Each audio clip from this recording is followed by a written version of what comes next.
গল্পটা সবাইকে শোনার জন্য আমি রিকোয়েস্ট করবো না, বিকজ এটা শুনলে হয়তো মেয়েদের উপরে বা ছেলেদের উপরে বিশ্বাস উঠে যেতে পারে, মানে মানুষের উপরে আপনার বিশ্বাসটা চলে যেতে পারে, হোক যেই হোক সেটা, মানে আপনার বিশ্বাসটা একটু হলেও নড়বড় হয়ে যাবে যদি আপনি গল্পটা শুনেন। তো তারপরে যদি শুনেন তো শুনতে পারেন। ছেলেটার সাথে মেয়েটা একই স্কুলে তারা পড়ালেখা করতো, এবং ফার্স্ট টাইম যেদিন একটা সাংস্কৃতিক অনুষ্ঠান হয় না, ওইখানে মেয়েটাকে সে দেখে। দেখার পরে ফার্স্ট দেখাতে মেয়েটাকে তার অনেক ভালো লেগে যায়।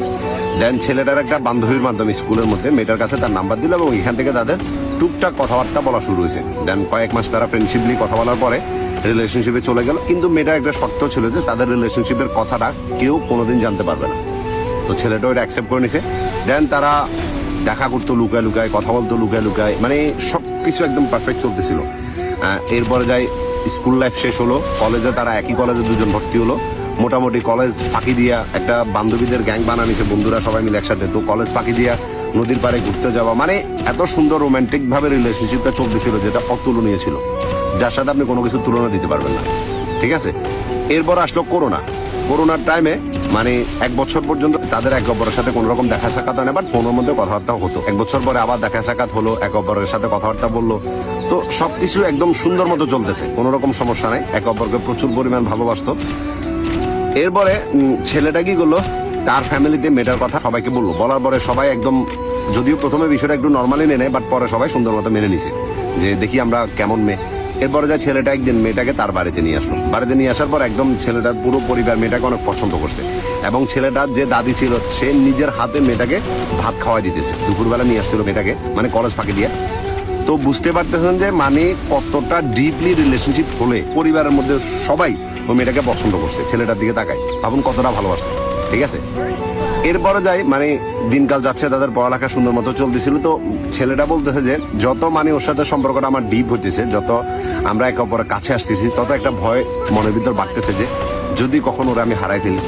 এরপর আমি ওরা একটা প্রস্তাব দিলাম যে আমরা দুজন মিলে কোর্ট ম্যারেজ করে রাখি, পরে যা হবে দেখা যাবে। তখন মেয়েটা বলতেছে যে দেখো এমন করে তো সম্ভব না, কোর্ট ম্যারেজ করো, আমি আমার পরিবার একটা মাত্র মেয়ে, তো তার থেকে বরং তুমি এটা করো যে তুমি কোনো কাজ কাম করো, একটা ভালো কাজ দেখো, যাতে আমি আমার ফ্যামিলির কাছে তোমার কথা বলতে পারি, তাহলে নর্মালি সবাই মেনে নেবে, তুমি এত টেনশন কেন করছো। বাট ছেলেটা যত বুঝেছে মেয়েটার একটাই কথা। দেন ছেলেটা চিন্তা করলো যে সে বাইরের দেশে চলে যাবে। ঠিক আছে, তা আর এর মধ্যে মেয়েটার প্রেশারও বাড়তে থাকে যে তুমি কিছু করতেছো না, তুমি কিছু করতেছো না। তো ছেলেটা তার ফ্যামিলিকে গিয়ে বললো যে আমি বিদেশ চলে যাব, আপনারা আমাকে বিদেশ পাঠানোর ব্যবস্থা করেন। তখন ছেলের ফ্যামিলির সবার একটা ইচ্ছে ছিল যে এই ছেলেটাকে ইউরোপে পাঠাবে, কিন্তু ওটার জন্য একটা লং প্রসেস, বুঝতে পারতেছেন। কিন্তু ছেলেটা বলতেছে যে আমার এত টাইম নেই। তো পরে মালয়েশিয়াতে তার জন্য স্টুডেন্ট ভিসা দেখলো, এবং সে ওইখানে মালয়েশিয়াতে চলে যাওয়ার জন্য সম্পূর্ণ প্রসেসিং রেডি করতেছে। এইচএসসিতে ভালো রেজাল্ট করার পরেও ছেলেটার পড়ালেখা করে নাই, শুধু তাকে পাওয়ার জন্য সে মালয়েশিয়াতে চলে গেছে। যেদিন চলে যাবে, যেদিন তার ফ্লাইট হয়েছিল, ওই দিন পুরাটা দিন সে মেয়েটার সাথে সময় কাটাছে। এবং বুঝতে পারতেছেন, সে বলতেছে যে আমার পুরো পরিবারকে ছেড়ে যেতে আমার এত কষ্ট হয় না, যতটা কষ্ট আমার ওরা ছেড়ে যেতেছে, এতটা ভালোবাসি। যতবারই ওর সাথে ও ব্যাপারে কথা বলে যে আমি চলে যাচ্ছি, আমার চোখ থেকে অঝরে পানি পড়তেছে, এবং ও কান্না করতেছে।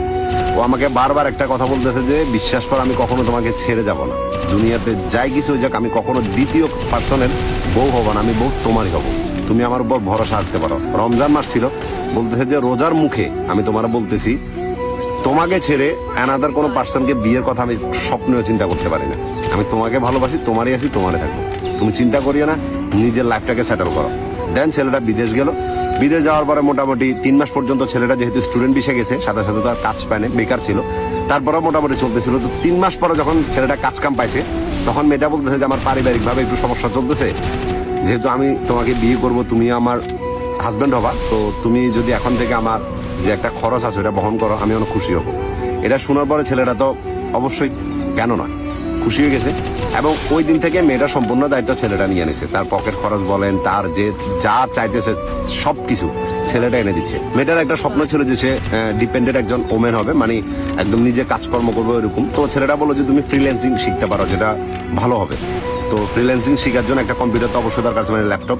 80,000 টাকা দাম দিয়ে একটা ল্যাপটপ মেয়েটাকে ছেলেটা কিনে দিছে। এরপরে যে যাবতীয় যে খরচ পাতি, যে কোর্স, সম্পূর্ণ সবকিছু মেয়েটাকে করে দিছে। সবকিছু ঠিক চলতেছিল, এবং বারবার ছেলেটা শুধু একটা কথা বলতে যে এখন তো সবকিছু ঠিক আছে, এখন তুমি তোমার ফ্যামিলিতে আমার কথা বলতে পারো। মেয়েটা বলতো যে না, এখন না, টাইম হোক, আমি বলবো, তুমি টেনশন করিও না। ঠিক আছে, এরপরে যাই, একদিন হঠাৎ করে মেয়েটাকে একটা ছেলে দেখতে আসে। যদিও দেখতে আসছে, ওখানে সবকিছু পছন্দ হয় না, এরপরে মানা করে দিছে।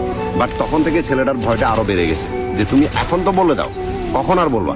তখন মেয়েটা বলতেছে যে আরে এখন তো দেখতে আসছো, ওর সাথে কি আমার বিয়ে হইতেছে, তুমি চিন্তা কেন করতেছো? আমি বলবো আমার সময় সুযোগ করে, তুমি চিন্তা করিও না।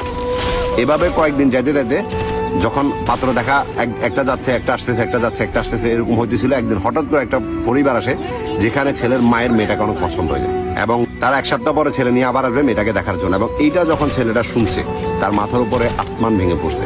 সে বুঝতে পারতেছে না যে কি করবে। তখন মেয়েটাকে বলতেছে যে অ্যাটলিস্ট তুমি এখন তো তোমার পরিবারকে বলো, তুমি টেনশন কেন করতেছো? আমার তো সবকিছু ঠিক আছে, সবকিছু মেনে নিবে। আজকে 6 বছর তোমার সাথে আমার রিলেশনশিপ, আর কি চাও? তোমার জন্য কি করতাম? আর তখন মেয়েটা বলতেছে যে তুমি চিন্তা করিও না, যদি ওরকম কিছু হয়ে যায় তো আমি তোমার ফ্যামিলিতে চলে যাব, ঠিক আছে, তুমি টেনশন করিও না।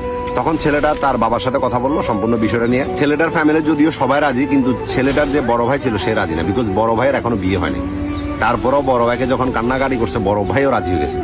বড় ভাই ফার্স্টে বলছিল যে এভাবে কেন বিয়ে করা, আমরা সবাই মেয়েটার ফ্যামিলিতে যাবো, ওখানে প্রস্তাব দিব, সুন্দর করে নিয়ে আসবো, তুই এত টেনশন কেন করতেছিস? তারপরে যখন ছোট ভাই কান্নাকাটি করতেছে, বড় ভাই বলতেছে আচ্ছা ঠিক আছে, যদি মেয়ে চলে আসে আমরা সুন্দর মতো মেনে নেবো, তুই চিন্তা করিস না। এতটুকু পর্যন্ত সম্পর্কটা অনেক সুন্দর চলতেছে। এরপরে যায় মেয়েটা একটার পর একটা গেম ছেলেটার সাথে খেলে যাচ্ছে, ঠিক আছে। একদিন মানে একদম পাকাপোক্ত ভাবে দেখতে আসবে ছেলে পক্ষ, এবং ওইখানে যদি দেখে পছন্দ হয়ে যায় তাহলে বিয়ে ফাইনাল। তো ওই দিন রাত্রে মেয়েটা যখন ছেলেটাকে ফোন দিয়ে এটা বলছে মানে কালকে সকালে ছেলে আসবে, তো ছেলেটা বললো যে আর দেরি কিছু, তুমি আজকে রাতের মধ্যে তুমি বাইরে যাবে, আমার বাবা এবং আমার একটা কাজিন আমার বাবার সাথে আসবে, তোমাকে নিয়ে যাবে, তুমি টেনশন করি না, কোনো রকম চিন্তা করিও না। তখন মেয়েটা বলতেছে যে আচ্ছা দেখি না রাতটা কি হয়, আমি কিছু করি, সকালবেলা যাবো, ঠিক আছে, সকালবেলার দিকে বেরোবো। দেন এই পুরাটা রাত ছেলেটা আর কোনো রকম ঘুমায় নেই, ঠিক আছে, শুধু মানে টেনশনে তার দিন যাচ্ছে। বুঝতে পারতেছেন দূর প্রবাসে একলা একটা মানুষ পড়ে আছে, শুধু তার ভালোবাসার মানুষটাকে সারা জীবন যাতে তার করে নিতে পারে টেনশনে। দেন এরপরে সকাল হলো, সকাল হওয়ার পরে যখন মেয়েটাকে বললো যে এখন তো বেরিয়ে যেতে পারো, আমার বাবা এবং আমার একটা বোন আসতেছে, তোমাকে নিয়ে যাবে, তুমি আর কোনো কথা বলি না, বের হয়ে যাও। তখন এবার মেয়েটা বলতেছে যে আমি এখন বেরোতে পারবো না, ঠিক আছে, আমি আমার ভাইকে তোমার কথা বলে দিছি।